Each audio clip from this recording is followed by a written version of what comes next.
Hey guys, welcome back to the Soul Sisters podcast. Today we have an amazing guest on the show. She was a Marine. She was a jiu-jitsu champion. She does amazing spoken words now. Today we have Margie Padilla.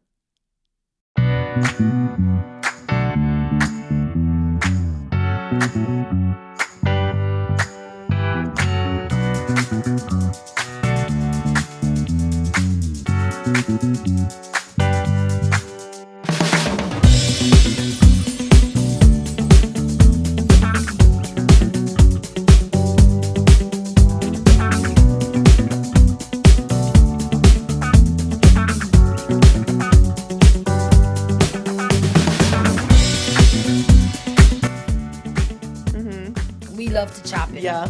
Okay, and I'm all about empowering women and not empowering them because I have nothing to empower them with, but I feel like women empower each other Right. when they share information and experiences, right? It's like, hey, if I went through something and I struggled through it and I came through it because God got me through or XYZ got me through, right? Certain things, certain elements that I implemented to overcome that situation worked. Why wouldn't I want to share that with somebody that I care Right, about? yeah. Right. I want everybody to win and be happy, right? And Right. that's what God is all about. Right. It's like if I find a solution, I'm going to give you the solution Yeah. as well. I don't want you to be struggling. Let me help you with the answers on this test. Yeah. I'm gonna tell you the solution, the shortcut, the hack, Right. Right. the on what day to do it if you get double coupon. Because on Tuesdays, hey, you get it for the discount and the other thing. But if you go at between 10 and 11:30, 1, you get those extra points. I love that. And that's what I want is I want like almost like mentors on our podcast as well. Is it like it's like speaking into our generation and younger. It's like we grew up with like so much instant gratification. We grew up with so much like immediate and a lot of like fluffy stuff. Like you can do it. I'm gonna tell you what. Okay, here's where it started. Participation trophies. Yes, that. Okay? That's our What generation. is that? Yeah. That's our First generation. of all, no. It's the bare minimum to And participate. first loser. Okay? No. That's a little rough, but I'm just saying first, second, third. Yeah. Participation, but you didn't win. Don't cry. Go home and work harder. We'll run some drills. Yeah. Because it takes work. Right. How can you build up character if everything is just given to you? Right. Oh, Exactly. you did good. Did you? You were not paying attention in the game. You were looking all over the place. You didn't follow the instructions of the coach that was telling you to run a certain way. You just wanted to do whatever, but at the end you mad and you crying because you didn't win. Yeah. That's so No one to true. blame but yourself. If you're going to cry and be mad at yourself. You know, when I was young, right, I grew up in the 60s and the 70s. I know. You can't And she tell. looks No, so it's good. I would have never. I'm kidding. You look, we're all the same age I here. just know because I act like I'm 12. That's what it is. It kind of averages out. We do too. We'll stay So- young forever. No, just I'll give you an example, right? I was in public school at the time. My parents were business owners in our neighborhood. And the public school system was going through strikes. So, my parents really weren't for that. And they were very, very focused on my education. And that was my job. Right. Listen, that's your earning right there. Keep your grades tip top. You're working for A's. If you get a B or a C, we'll figure out what happened and we'll work towards making that better, right? Because there's always effort involved. There's always work that has to be applied. But the expectation was set. Yeah. So when the public school system was going through strikes, I had to switch and they put me in private school. But the curriculum was more intense. So I was getting drilled in the shower, during my meals, in multiplication tables, working the hooked on phonics. And that's just basics in my early formative years, right? So now you keep going and things get harder. When I went into the Marines, I was terrified. I was supposed to go with a buddy. I never wanted to go into the Marines because I felt like one of my cousins went into the Marines earlier on when I was younger, and he came back a little bit different. things in the military got stricter, so they had more restrictions on, and they had to treat the recruits better because people were getting hurt and dying in boot camp. You can't have that. But anyway, excuse me, I was supposed to go into boot camp with a buddy, but then she backed out. And then I was forced, okay, the first time she backed out, she made an excuse. And then I was like, well, all right, I'll give it for the next time, excuse me. But then the next time came, and then she still wasn't ready. So I was like, okay, I'm out. Wow. So you see what I'm saying? Like, and I was scared because the Marines are scary. Yes. And they're meant to be scary. They're meant to intimidate. That's their job from day one. They don't just intimidate the rest of the world because that's their job, but you're intimidated going in because their job is to break you down. So if you're not determined and you don't fight through fear because your eyes are set on the goal of getting through this and getting that honor of being called a Marine, right? But you're going to go through a lot of abuse. So the other element of not being coddled, but it's like expecting it to be painful. Right. It's going to hurt. Yeah. Yeah. I don't always mean physical pain, but it's going to hurt. It always hurts. I'm sorry. Growing pains. My mother used to tell me about growing pains all the time. Those are growing pains. Yeah, don't worry about it. You'll be all right. And like what you were talking about, saying grit, right? Grit to me means gutting it out. Gutting it out even though you're scared. Yeah. Even though it may hurt a little, your feelings might get hurt, your ego might get hurt. Right. You might even get a little banged up because it might be physically taxing. It'll push you beyond your comfort level, right? It'll push you beyond your emotional comfort level, right? Sacrifice. It's a lot of sacrifice, always. Right. The payoff always, requires sacrifice. Right. Wow. I was hinging on every word because I was like, man, that is so good. But it's true. Like people kind of expect you to deal with physical pain. Like people prepare you, but it's sometimes the emotional and the psychological pain is so much worse. And a lot of people don't have the ability to deal with that anymore. And I had to go through things in my life to earn and to learn that grit, to kind of be like, okay, not everything is like roses and daisies and whatever. Like you are going to go through things. And the more you go through life, the worse they get progressively. It's just, it is just the fact of time. And get much harder. Exactly. So I'll give you an example. I was thinking about that on the way over here, right? Because I was thinking, grit starts when you're young, when you're playing outside. Because in New York, growing up, we played outside a lot. And it was rough. It wasn't like, soft play. And if you fall and scrape your knee and you're bleeding, you may go inside crying. So you have two choices. Either sit down and stay inside because you don't want that life. Or that's funny.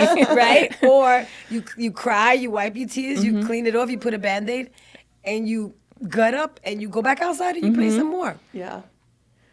Yeah. Right? You can't just quit because it gets tough. I mean, you can, but then you never get that satisfaction. You miss out. End. You miss out on so much. Yep. Come on. Because my dad has said it. He's not to me, but to my husband. He's like, oh, I don't know. I don't do any of that stuff because I'm afraid of pain.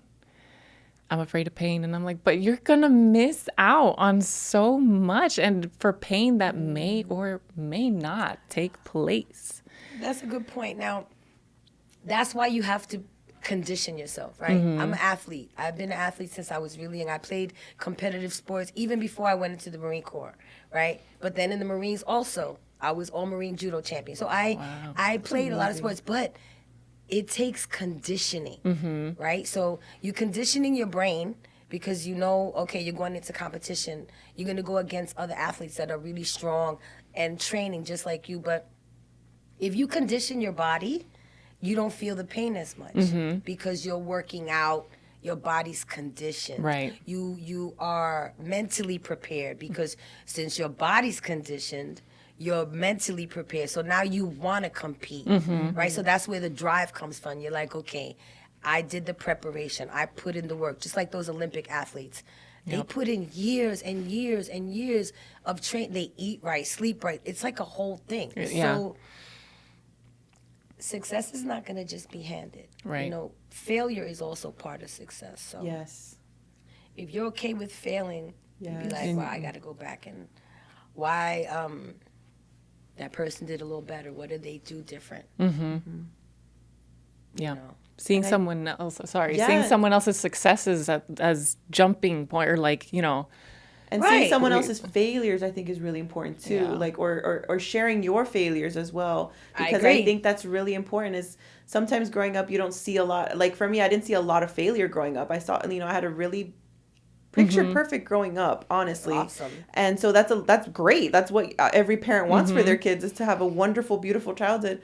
But then, like, when life gets really hard, it's like, oh no, like that conditioning did not kick in as well. That. So when life hit me really hard, all of a sudden everything's I like was like, a tornado. Is I'm this like, supposed to be this way? I'm No like, what did I do conditioning. wrong? Or what? Right. What did I do? A failure? Why am I failing? Why am I failing? But failure is part of it, like you said. Correct. Like you didn't think it was part of the process. You thought you did something wrong. Yes. So then automatically you internalized it. Yes. And then it's like almost not becoming a victim at that point, but you almost feel like, wow, what did I do wrong? But meanwhile, it's like, no, you're just in the process. Yes. That's I'm it. in the process. Yeah. Wow. And it's actually created, like you said, a way stronger person. Like I the agree. Daniela 5 years ago is not the Not the Daniela same, today. And the Daniela now is not going to be the same Daniela in 5 years. And say Alex and Margie, Yep. we're all evolving if we allow ourselves to feel that pain Yep. and realize that failure is And part that of the failure, yeah, process. because failure in my house was you did something wrong, or if there was room for failure, don't try it. Oh. Don't try it. Like, I used to be very involved with art and sketching, and I loved it. And my parents were always like, that's nice, but how are you going to pay your bills? I was like, well, if you get, I mean, now I'm like, okay, well, if you get really good, if you practice, if you, really dive all into Yeah. something, you could make a living. That's a real old school mentality, though. I just want you to know that, like, that's a generational thing. Just like in my parents' generation, like, that was always the concern. How are you going to pay your bills? Creativity was a fluff. And Yeah. it was like, that's great. How you going to eat off that? Right. And and not realizing that in order, like, parents trying to encourage you in another direction, they're also casting a shadow on your creativity and something that's so important and special to you, right? Yeah. Not saying, hey, that's wonderful you had. Do they have jobs that Right. know- Or do you know that maybe you might need a side thing Yeah. to pay Yeah, for yeah. your correct, thing, correct. you Like, know? that would be part of the whole conversation. Like, that's great. Always have a backup plan, a plan B, your side hustle, or Right. something to supplement your income, if Right. you will. Because there's the whole thing, starving artists. That's a real thing. Right. Yeah, no, I definitely agree. And But- I understand the intention that Yeah, no, they but I know had, what you mean. but they just, me being so young, they just shut that down. They shut that part of me down, and I never really did much of anything. Like, I never really fully, gave myself into art and really tried to hone the skill. So I mean, I'll still do it from time to time, but it's something that it's fleeting. Like, I don't, which is sad because it was a nice hobby to have. But You're naturally very talented at it. oh, thank you. I think that is important to, like, incorporate that in the conversation when your kid is like, listen, you could try whatever you want. Find out what you like and what you think you're good at. And to let kids and people know, you don't have to be good at everything. Not everybody is meant to really be good at everything. Right. Right? We have specific skills. We have gifts. Right. And realizing those gifts, embracing them and walking in them, that's a real peaceful place to be. That's a wonderful, I call it a beautiful thing because I feel so much joy right now being in the place that I'm at. But it took a lot. It took a lot to get here, right? Recently, I started becoming aware of the fact that my writing is something that God gave me as a gift that is meant to share, right? I always had a gift with writing. I was valedictorian in junior high school because I could write good speeches, and I was top, A student in my school. And, elements of I got a medal in reading because a lot of the class had to do with writing. We learned writing skills. So I had this skill set early on, but I didn't really know what it was about. And I used to just write sometimes when I felt emotional or I was going through something. But, my writing always rhymed. I was like, oh, I write poetry now? Is that a thing? So, but then I also noticed that, like, there was a pattern emerging through the poems. It was always, like, something about God, something about me in this journey somewhere. Like, I felt this tugging, this pulling. Anyway, I would write things down and save them. Once in a while I would save them and share with my mom or one of my friends, whatever. But God told me to share that gift. And it was after my mother died, someone like really spoke a prophecy into my life, over my life, telling me to share my gift, that this was not my end, this was my beginning, because my parents had died. I felt like an orphan. Even though I'm an adult, I felt like an orphan, no brothers or sisters, even though I have a huge family of cousins and, I have a lot of people, but both my parents had died, and I was like, But anyway, all that to say that a gift that I didn't really know was a gift emerged in a way that now is really, God is using that to bring glory to Him. Yeah. And it's my poetry. It's, I thought it was very private when I was writing it. It was never meant to be shared. But I'm just saying, anything that you have, that you do, that you want to, it can all be for God's glory. Your painting. Ask Him to give you that boldness to go back to it. Whatever lie that unintentionally your parents may have helped implant, right? It doesn't have to stay there. You know what I'm saying? Yeah. It doesn't have to stay there, because I could see it in your face that you still want to do it, right? But I also still see in that face that you're holding back. So I'm just saying, like, you could break free. You don't have to believe that lie anymore, because your parents had good intentions, right? But when something like that gets implanted so young, it's hard to move past that, because you keep going back to that. You want to be obedient to your parents. You want to honor what they taught you, but it's a lie. They didn't intend it to be hurtful to you, but the enemy twists things. But the Lord has a way of breaking that free, right? Breaking that stronghold and setting you free. And then that, all that art, that gift that He gave you, that's untapped, it could just blossom into this beautiful thing for His kingdom. Yeah. I'm telling you that because that's what's happening right now. I'm going to share a poem with you. Is now a good time? Yeah. That's a perfect time. Perfect segue. Like that segue? That was good. You're made for podcasting. Smooth, baby. I'm smooth. No, I'm just kidding. I'm just kidding. This, I think, kind of applies, and I think it applies about failure and grit, and just, I don't know, just overall. So let me take a little sip of water. Yeah. Lubricate the vocal cords. We've been going. Well, strong Margie's been sharing her spoken words and poetries at church, like, and it's amazing. Like, people go crazy for it. They're like, Margie's up, and everyone's like, the build up. Don't do that to me right now. I'm just saying. I'm just giving some context. It's exciting because it's new, right? It's fresh, and I think people are seeing a side of me that no one knew about, right? No one knew I could write. No one knew I rhyme. No one, because let's keep it real, right? I'm from the Bronx. Things in the Bronx are kind of raw. So I was gonna say, you give off the like a very edgy, like just you could throw down at any moment, like not like it's you that look, thing though, but right? you look you like I wouldn't mess with you. But meanwhile, look, okay, I'm dressed very elegantly. Yeah, no, right. I'm not carrying myself thugged out. No, but I still wouldn't mess with you. It happens though, right? and like, so over the years, right? Because you want to make other people comfortable, right?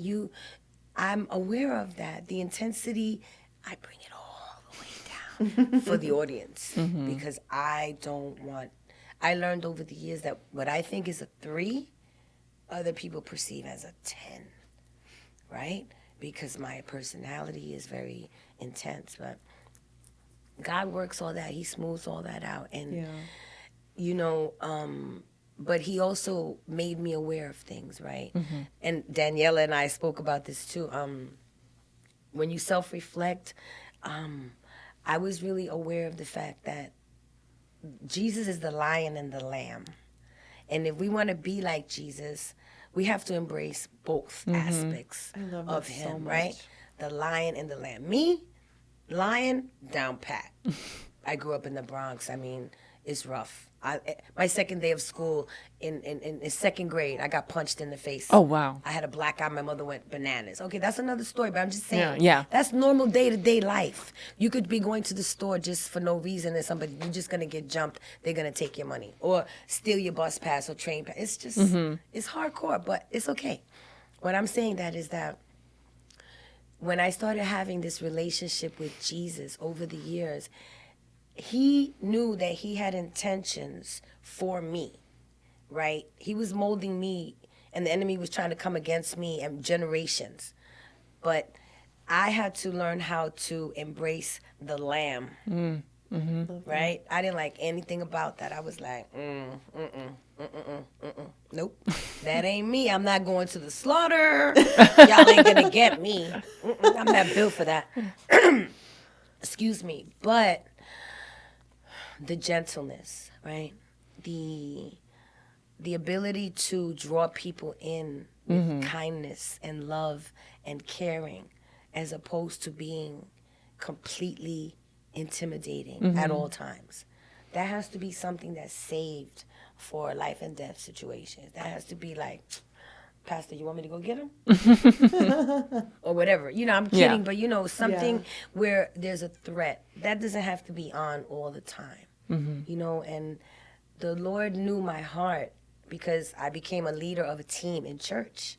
I was asked to be a leader of a team in church. I was like, Lord, you know that my leadership is even scary for the Marines. Because there's a lot of big men and, you know, they're not going to take you seriously unless you're real scary and in their face. And I had rank that I had to apply when I needed to handle situations, and they're not going to listen if you're not a beast. Right. And I was worried that in a church setting, if I'm in a leadership situation, that I would be scary, like you Come said. off too aggressive or something. I don't want to make anybody cry in church. I'll feel real bad. And I was like looking around like, are you sure you have the right person? You're asking me? We're laughing because Daniela was on my team and I know. She was like, I don't know, like, girl, this girl's intense, bro. Like, anyway, I was concerned about that. But because my heart was pure and my intentions were sincerely to build the team and please God, right? He doesn't ask me to do much, but the team needed leadership. They needed strong leadership. Yeah. But I also had to evolve, and it was very uncomfortable. And I did not like it at all. I was not for that. I was like, no. I got tested at every turn. I was like, it's like, you know, but we all have to grow from this. But God, again, preparing me for more. Yes. And I took a lot. I didn't realize, too, that when you become a leader, there's basically like a target on your back. Not from people, but the enemy wants to make you snap. He's going to hit those areas of weakness or vulnerability, if you will. Totally. And again, because my flesh is my flesh. And I really had to rely on God in that time to allow everything to work itself out and to grow. And when you're focused on trying to be gentle and still lead and show love and caring and still be able to exude leadership, but leadership doesn't always, and most times doesn't mean authority. I don't have the authority. He has the authority. Yep. So my submission to him led to the team's submission to me.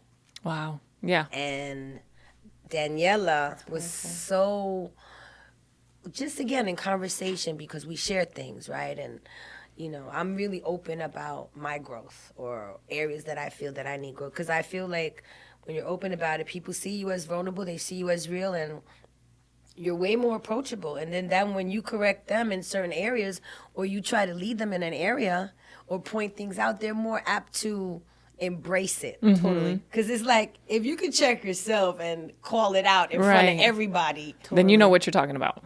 then I guess if, you know, you pull me to the side and say, hey, listen, could we maybe look at this a little differently or try this a different way? Because again, I don't have authority, but I did grow the team, and we had something special. And Daniela, when I had mentioned just in passing about that I had been really aware and conscious and working for a long time of trying to be gentle, she told me, you know, I noticed that. And I was like, what? Right? Remember we had that? She's very perceptive. Very perceptive. She's very astute. Yes. Is what I like. I love it. And so, yeah, that was really, you know, it meant a lot to me, because I'm leading my team, I'm growing, but they're seeing me grow. They're seeing me put in the work, not only to lead the team, but to grow within myself, because I'm also on my journey with Jesus. It's not like just me telling people, because I don't feel people in leadership need to tell you anything. They lead by example. Yeah. They lead by example. If you put in the work, they're going to put in the work, because it's by example. Or if you ask, you know, so it was great. But that was your leadership actually helped me a lot in terms of my life, because I feel like I'm like the opposite. I'm like, The lamb. I need to toughen up. I'm the lamb, and I'm learning to be the lion. Yeah, and I just, in terms of like my parenting, that's where I feel like I needed a lot of like backbone, that I was like too nice, too this, too babying, and just seeing your leadership. And I mean, you just have such a, you know, direct way of saying things, and not mean, because I could tell you were trying to get across this level of excellence in a firm way. And I was like, I need more of that in my life. Like, I was absorbing from you in your leadership, and I'm like, I need to take this and translate it into my life. Obviously, I'm not going to be you. I'm me. But it's me having awareness of like, I appreciate that kind of leadership. Like, I appreciate that means that so much. strong leadership of it's not like I have all the answers or I'm the authority. It's that I am turning to the one who does have authority, and I am being vulnerable, because that is an excellent strategy for parenting, is to tell your kids, I'm sorry, I messed up. I shouldn't have done that. And then it opens up that communication tunnel, that communication highway, to be like, okay, you opened up to me, now I can open up to you and tell you what I'm struggling with, or I did mess up here or whatever. So that was 100% correct. And that's crazy. Like, I'm absorbing it all the time, because I'm like, I needed to, and I'm like, we even started doing boxing. Like, I knew in my heart I needed to toughen up. Like, I knew,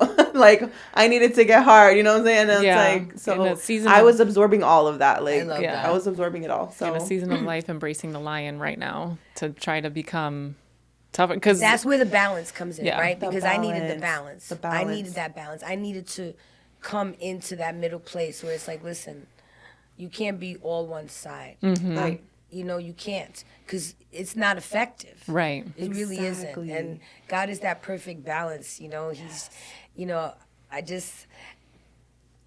really do want to be just like him. I know that I won't ever, but to aspire and try to get closer every day, and, you know, stay humble. You know, I was real cocky. that boldness, because again, in New York, if you have to act a certain type of way so that people don't really try you, and it kind of crosses over the line sometimes, I guess. You know, and if you think all your skills and everything is so great about you comes from you, then you can you develop that attitude. But then when you get that love of Jesus, and you know it's all him. He's just giving you those things so you could do things for his kingdom. Yes. And that's kind of like where I'm feeling so amazing in my life right now, because, you know, my mom used to always tell me, you're a diamond in the rough, right? I used to get offended.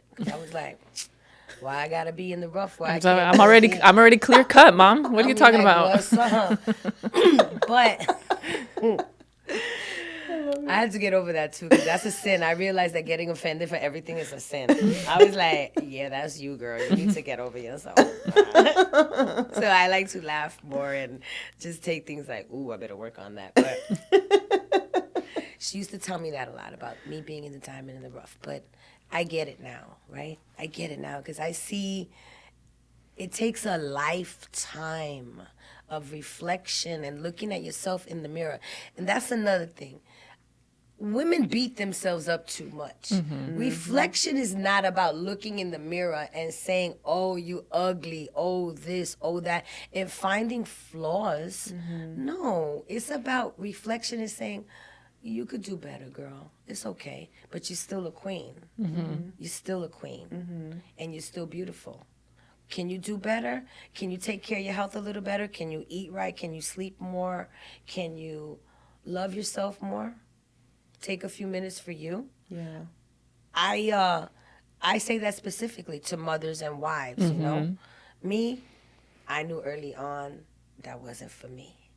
I'm selfish. I knew that. Selfish. I just felt like it, you know, it's a big sacrifice. Moms are a different breed.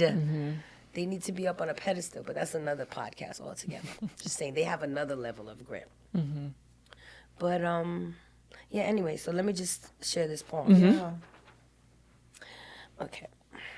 I turn to you in my despair, because I know you always care. When I think that I will fail, I know for sure you will prevail. I turn to you in my time of need, because I have a planted seed. I know you're with me wherever I go. There's a time to reap and a time to sow. When I'm weak, you are strong. I let my struggle be my song. The greater the trial, the greater the victory. And to our Heavenly Father be all the glory. I love that. That's I love awesome. that. That was so good. No wonder everybody being like, yeah. That's just a little something. I love that, because it does. It's like it refocuses you to what I got out of that is that it refocuses you to the Lord. It's like He's got a plan. He's gonna win. We're gonna win ultimately. Yeah. It's like a refocus, because I find myself constantly needing to refocus, and we get distracted with so many other nonsense things that we need to refocus on the goal, on the plan. Yep. And we can't count things as failures anyway. Because again, what we consider a failure in God's eyes is part of the process. Yeah. It's like, why are you crying? Get up. Brush yourself off. Keep moving. Yeah. You know? And then also, we have to realize that grit in life and grit in spiritual warfare is different, right? Spiritual grit is something else. It's similar, but it's another level. Because I've always been tough. And I spoke about this in 5x7 before. Worldly and, what you think is tough in everyday growing up life, like what I would say, I'm from the Bronx, I was in the Marines, I played judo from the age of 12. Those things require a certain level of toughness. Yeah. But spiritual toughness and spiritual grit, that's not something that comes from growing up in the Bronx. That's something that you develop because of your relationship with God. Right. And that is something that's way more important, than anything worldly. Because So your good. strength in the worldly realm gets depleted just like that. You get worn out physically, you get beat So up. good. Words beat you up physically, because people will tear you down with words, right? Not just situations, but words from people that you come Right. across, right? Compounded. But then God, Yes. right? That's so good. That's so good. It's like that steadfastness, that patience, that persistence, that faithfulness to keep going. and trusting in the Lord that he's got you, that he's going to take you to that next place. And I love that. That's a freedom. Yes. It's a freedom, because otherwise you stay always worried about failing. And it's like not playing the victim ever. Yes. Ever. Yes. I'm never a victim. I'm sorry. I don't care what the situation is. I'll stare the enemy right down and punch him in the throat. I don't care. Because, no, not because of me. Because the Lord gives me that authority. I walk in that authority. I embrace it. And when I feel like I'm under attack, I know it. My body knows it. I feel my spirit. It knows it. And all I could do is take it to God. Because in that moment, when our body starts reacting, our flesh starts to react, in the moment that you take your eyes off Jesus, you do other things. You react differently, right? You respond in the wrong way, mostly every time. That scares me more than anything. I'm going to be honest. That really scares me more than anything. Reacting in my flesh. Because when I've done it in the past, it's not good. It's not good. You have to suffer repercussions from that. And then you tear down relationships instead of building them up, right? Instead of building bridges, and then you got to clean up. It's just not good. Damage control is It's tough. Damage is. control You gotta be sorry and all that. Yeah, harder than just doing the right thing from the get-go. Yeah, but you know what? It takes growth. Yeah. Again, you have to mess up a few times and Very realize, true. ooh, I need to change this behavior. Yeah, it's Very so true. true. If you could leave one message for women that any age, what would you tell women what would be your message to them in terms of persistence in life? You know, I think that the main thing is to trust yourself, right? And trust God, because sometimes your goals change, Yeah. right? And the perseverance sometimes is not just towards one thing. Yeah. It's an attitude. Right. It's a way of life. And being able to pivot also is very important. Yeah. Because perseverance might give some of the impression you got to stay steadfast on one course and never deviate and, push through and grind through. But no, because you have to trust yourself. You have to be able to say, hey, Lord, what's happening here? I see a change. Pivot, be able to pivot.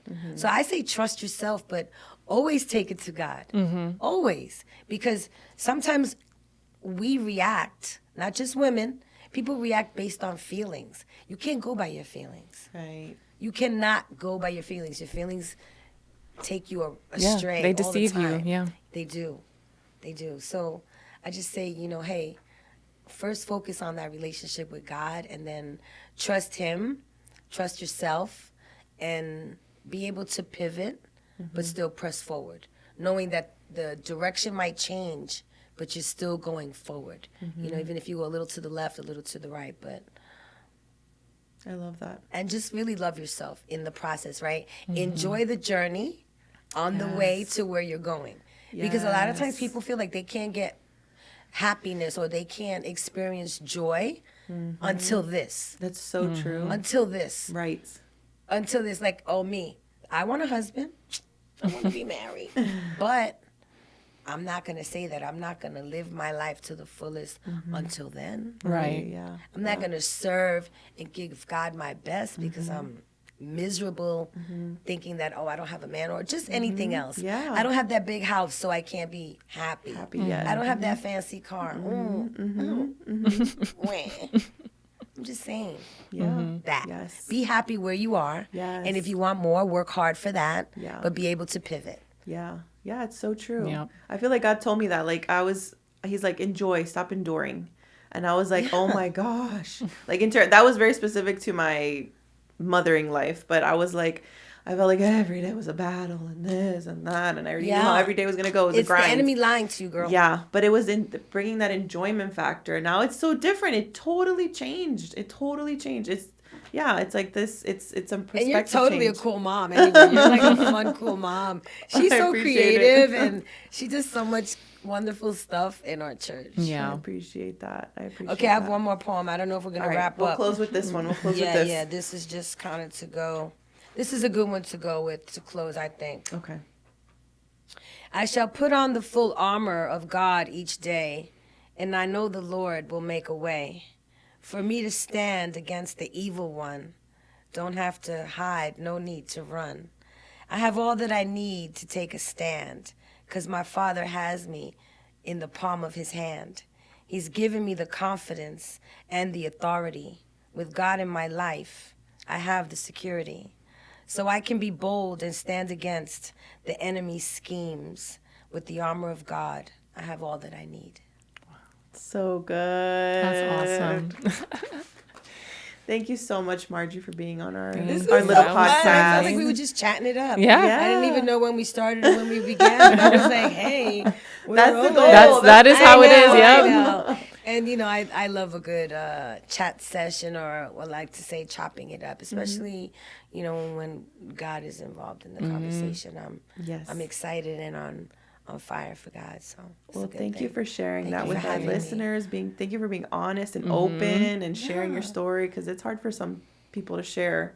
I appreciate you being open and Thank you. keeping it My real. pleasure. Yeah, I keep it a buck. I love it. Thank you so much. Thank you for having me. This was my first podcast experience, either being on one or anything. So this is special. I hope we set a good tone for Yes, because yes. I'm sure you'll be on Hey, more. You I'm will looking be. forward You to will it. be I'm on looking more. forward to it. You're gonna have your own Next time- podcast one day. Next time, you know, because I have more poetry and, you know, it's relative to a lot of different things, but lately now we're putting it to music, and hopefully I'll be coming out with like a spoken word album, you know, just to that would be inspire. cool, And, yeah. You know, it's just like a vibe, you I know. love it. It's not churchy, but it's all about Jesus. Thank you guys for watching this episode of Soul Sisters Podcast. We would love it if you could share with a friend.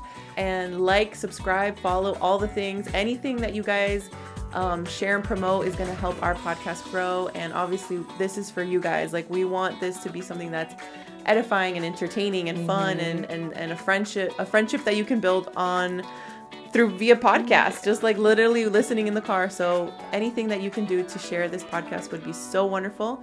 And we'll see you next time. Oh gosh, the little heart.